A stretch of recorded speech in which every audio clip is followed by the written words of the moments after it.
कि एक बार माता पार्वती ने महादेव जी से पूछा, ऐसा क्यों है कि आप अजर अमर हैं, लेकिन मुझे हर जन्म के बाद नए स्वरूप लेकर जीवन चक्र में आना पड़ता है, फिर बरसों तप करके आपको प्राप्त करना पड़ता है। जब मुझे हर जन्म में आपको ही पाना है, तो मेरी तपस्या और इतनी कठिन परीक्षा क्यों आप लेते हो? आप कंठ में नरमुंड माला धारण किए हो और इस ब्रह्मांड में अमर होने के रहस्य क्या हैं? भोलेनाथ ने पार्वती को माता पार्वती के उन सवालों का जवाब देना उचित नहीं समझा, लेकिन पत्नी हट के कारण कुछ गुड रहस्य माता पार्वती को बताने पड़े। शिव महापुराण में मृत्यु से जिसे इनको मृत्यु से जुड़ी अमर कथा बड़ी रोचक है, जिसे इसको पढ़ने वाले भक्तजन, सुनने वाले भक्तजन अमृतत्व की कथा के रूप में भी इसको जानते हैं। प्रतिवर्ष हिम के आलय अर्थात हिमालय में अमरनाथ, कैलाश और मानसरोवर तीर्थ स्थलों में लाखों श्रद्धालु इन तीर्थों की यात्रा करते हैं। कई किलोमीटर की पैदल यात्रा करते हैं, जानना चाहते हैं क्यों, कहाँ से आई है भक्तों के मन में श्रद्धा और विश्वास। शिव के प्रिय अधिक मास और आषाढ़ पूर्णिमा से श्रावण मास की पूर्णिमा के बीच बाबा अमरनाथ की यात्रा भक्तों को खुद से जुड़े रहस्यों के कारण और भी प्रासंगिक लगती है।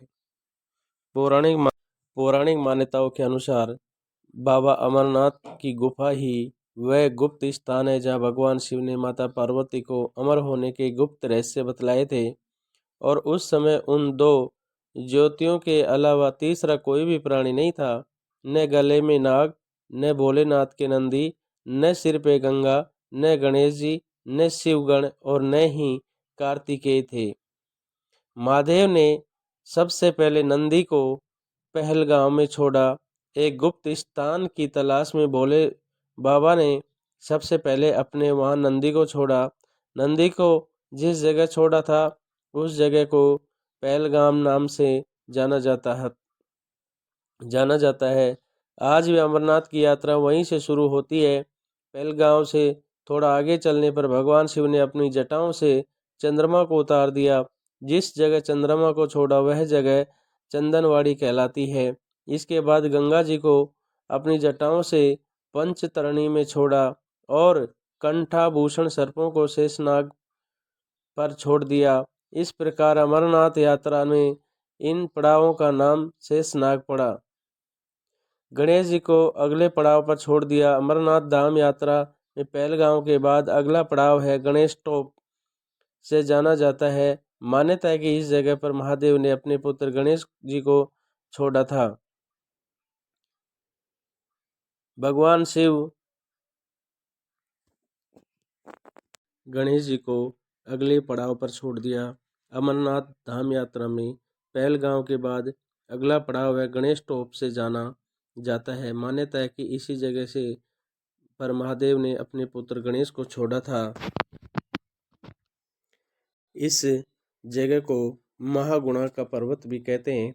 इसके बाद महादेव ने जहाँ पिस्सू नामक कीड़े को त्यागा वह जगह पिस्सू घाटी है।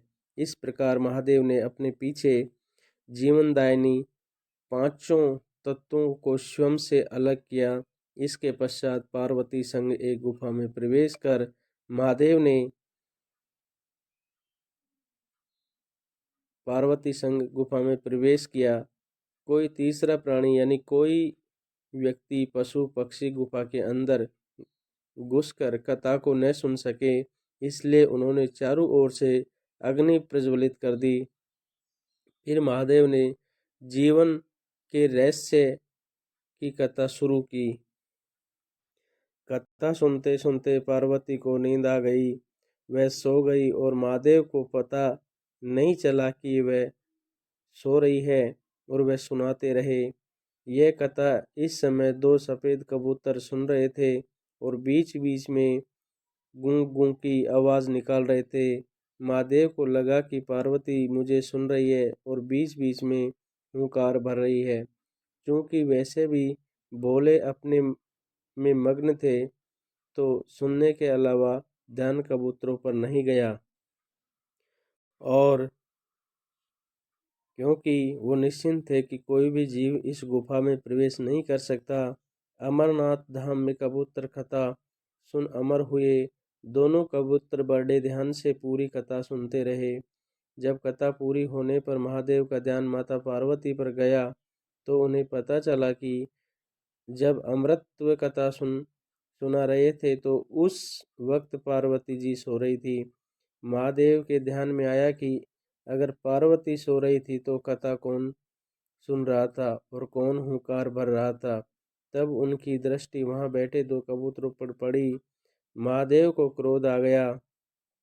कबूतर का जोड़ा उनके चरणों में आ गया और बोला, भगवान, हमने आपसे अमर कथा सुनी है और यदि आप हमें मार देंगे तो यह कथा छोटी हो जाएगी। इसमें अमरत्व का महत्व खत्म हो जाएगा। इसलिए हे प्रभु, हमें पथ प्रदान करें। उन कबूतरों की विनती सुनने के बाद भगवान महादेव ने उन्हें वर दिया कि तुम सदैव इस स्थान पर, इस गुफा में शिव पार्वती के प्रतीक चिन्ह के रूप में निवास करोगे। अंततः कबूतर का यह जोड़ा सदा के लिए अमर हो गया और यह पवित्र गुफा अमर कथा की साक्षी हो गई। इस तरह इस पवित्र स्थान का नाम अमरनाथ पड़ा था। मान्यता है कि आज भी इन दो कबूतरों के दर्शन भक्तों को होते रहते हैं।